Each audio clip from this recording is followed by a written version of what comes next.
So, breathing. What's the big deal about breathing? Why is it important to you? Why should you even care? Should I spend 5 minutes doing some breathing? What kind of breathing techniques should I implement?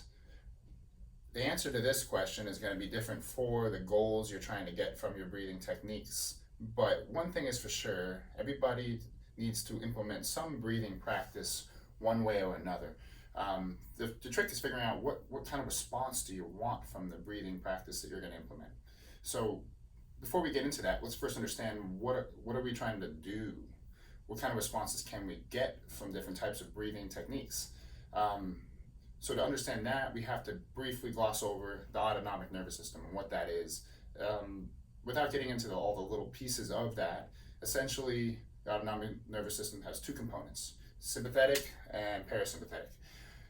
Sympathetic is the fight or flight mode of your body, your hormones, your nervous system. It's the getting ready to fight. It's getting ready to run from a lion. It's when you're heightened, you're aroused, your stress levels are up, cortisol is heightened, epinephrine, norepinephrine. These hormones are spiking, and it's creating a stress response in your system. And this could be very useful if you're going to go lift some heavy weights. You want this to be triggered. It gets certain pathways ready for difficult situations. But if this is always on, it can have some detrimental effects on a variety of different systems in the body. So we don't want to be in this state all the time, but we definitely need to access it when it's important.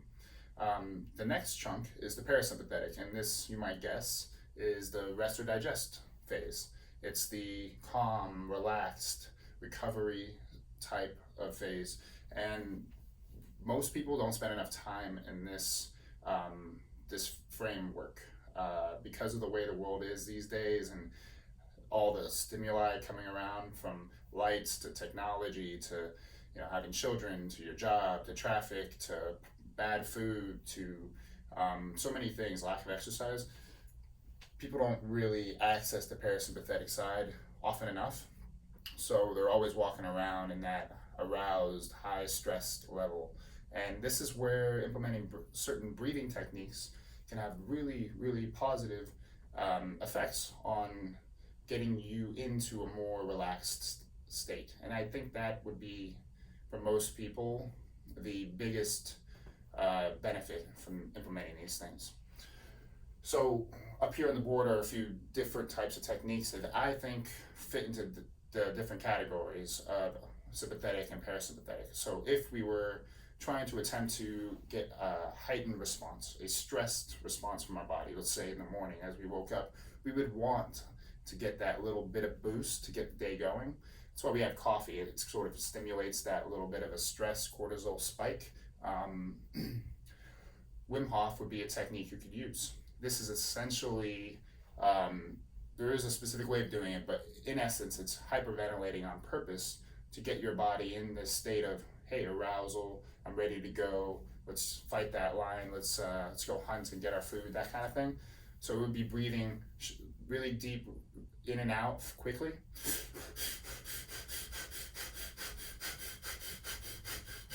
You do that for like 30 breaths.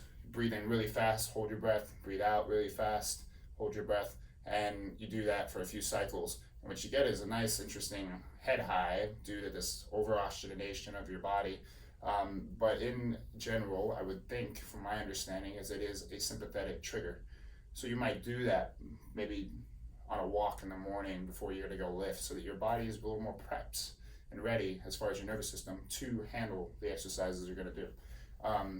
But for some people, that might be a terrible idea. It is dependent on how well you handle stress and what you really need to achieve your goals. Another technique you can do that also have a similar effect are breath holds. So you might breathe in deeply, exhale all your air, and hold your breath. You hold it as long as you can until you feel the urge to breathe, and then you would breathe back in deeply, exhale, and hold your breath. And you do that for a few rounds, you get a similar type of response, a heightened stress level, if you will. So now if we talk about parasympathetic, that is the relaxation side of things. So you take a very different approach. you're being calm, you're relaxed. Some techniques you might use for this is expanded breathing. And with expanded breathing, there's a lot of ways you can go about doing it. But for example, the way I like to do it, I lay on my back. I just rest my arms in a comfortable position on my sides, and I breathe through my nose the entire time. And I inhale as slowly as I can. It might take me 30 to 45 seconds to breathe in. I'll hold my breath for a second or so. It's just full of air, completely stable. My spine's extended, diaphragm's out. I can't fit any more air in me, but I'm calm. And then I slowly breathe out 30, 45 seconds until I squeeze all that air out of me. There's no air left. I'm trying to explore how much air can I get in, how much air can I get out in a really slow, controlled fashion, relaxing as I do it. And if you do this 6 breaths or so, it really shifts you out of this stress state. If you can stay focused on the breath and nothing else, it's very calming, and you can feel the changes immediately. It's quite cool. Another great technique is box breathing. Not quite as extensive as far as how slowly you're going, but you would take a time frame, let's say 5 seconds. You would breathe in for 5. You would hold the air in your belly for 5 seconds, breathe out for 5, and then hold your breath for 5 seconds. And you would repeat this for a set period of time, let's say 5, 20 minutes. But you can even just do 6 breaths and have it change your physiology just like that into a more relaxed state. And the benefits of this are really uncountable. It's something that people need to do daily, maybe intermittently throughout the day. And I wouldn't undervalue this stuff. I think people, once they get into doing it, they get a little uncomfortable because it's hard to stay focused and relaxed on one thing. But with practice, it gets easier, and the physiological changes become more pronounced quicker when you get better at it. At first, you might not feel that relaxation that a lot of people do if you're not used to doing this, but keep at it, it will get better. I wanted to list some of the effects that breathing have on our bodies and on our mind. So breathing implements a lot of different muscles throughout the spine and the trunk. So there are a lot of interlinking connections to mechanics in the spine because of this. So if you're somebody who never does any breathing practices, and say you're a mouth breather, it's very, very likely that you breathe through your chest. So I'm taking air up here as if I'm jogging and I'm out of breath, and I'm trying, and all the time breathing from up here. You can see my neck contracting if you look closely, and I'm exaggerating it, but a lot of people breathe this way, and it's microscopic. But if you're breathing from up here, you're getting neck muscles, your shoulders are going to round. It's going to lead to changes in your mechanics and your spine mechanics over time. And it can lead to neck pain, shoulder pain, mid back pain. You can get low back pain from this if you're breathing all the way from up here, or anything that isn't as efficient as it could be could have some negative implications. So that's one component. Another component is your stress level. How you breathe triggers this autonomic nervous system, like we talked about at the beginning, right?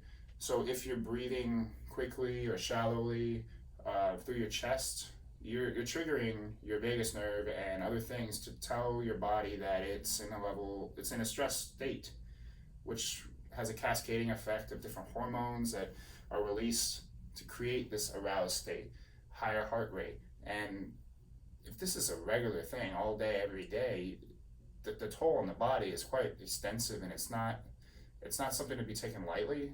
So you need to take interventions to disrupt that. And that's where these breathing techniques come in handy. So they are stress managers in a way.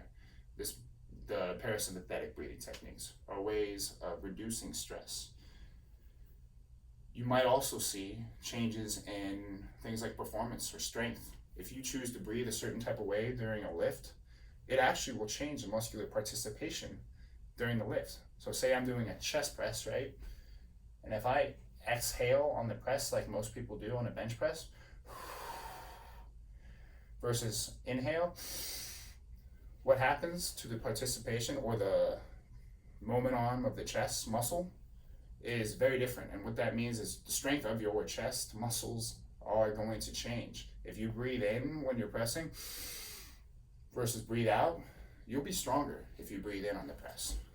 And this doesn't mean that you breathe in on every press or breathe out on every pull or vice versa. It depends on the area that you're trying to influence.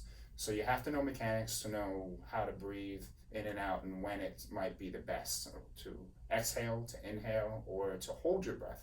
At the bottom of the squat, for example, you would want to hold your breath to create some stability in your intra-abdominal region, creating pressure so that your spine is strong and stable. If you have a big load on your back, you want this stuff to be rock solid.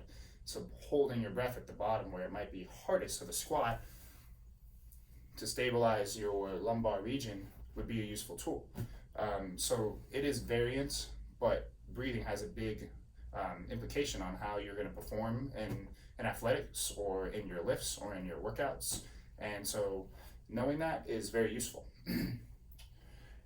Believe it or not, how you breathe will also direct different types of levels of pain.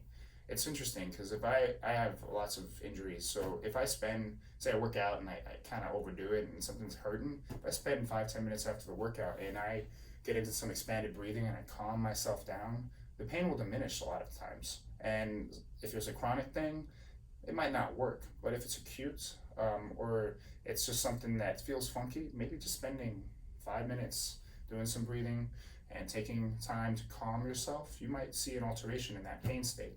So that's sort of bleeding into this mind and perspective, because pain is really a state of mind in a lot of ways. And I know it might be hard to hear for some people, but coming from a guy who has had spinal surgery and a lot of injuries, I can tell you it really is a state of mind. And some things are truly just actually hurting within yourself because of an injury, but your perspective and how you go about looking or feeling about that pain, how you see it in your mind, alters the experience. So breathing might be a chance to sort of get out of that cycle that you might be in and get a little perspective and take a step back, not be so in deep into the pain. Another thing, if you have digestive problems, that's another thing that breathing can help with, because if you're breathing through your chest, mouth breathing, in a stressed state, you're not going to digest food well. You're not going to absorb food well. So if you could take maybe 10 minutes a day, 20 minutes a day where you're breathing slowly, you're getting some diaphragmatic breaths in, and you're getting yourself out of that stress state, you'll have a better chance to digest food. You might not have the IBS come up, the irritable bowel syndrome. You might not have random cramps or aches or things like that in your gut. Of course, a lot of gut issues are food related, but you'd be surprised how much breathing can tie into digestion. And then another thing to consider is back to that stress thing. If you're breathing in a way that causes stress and hormones are being flooded in your system to raise stress levels, then your emotions might change. You might be anxious, you might be even depressed, and if you are in that state now, you really have to start implementing breath work in a variety of fashions to battle those symptoms, and they are very much helped by these practices. So I would give it a try and give it a good month or two, because it does take time. It takes time to adjust. So that's pretty much it. I think I covered everything I wanted to in this video. It hopefully wasn't too long. Thanks for hanging in there, everybody, and I will go over another breathing video soon. Take care and have a great day.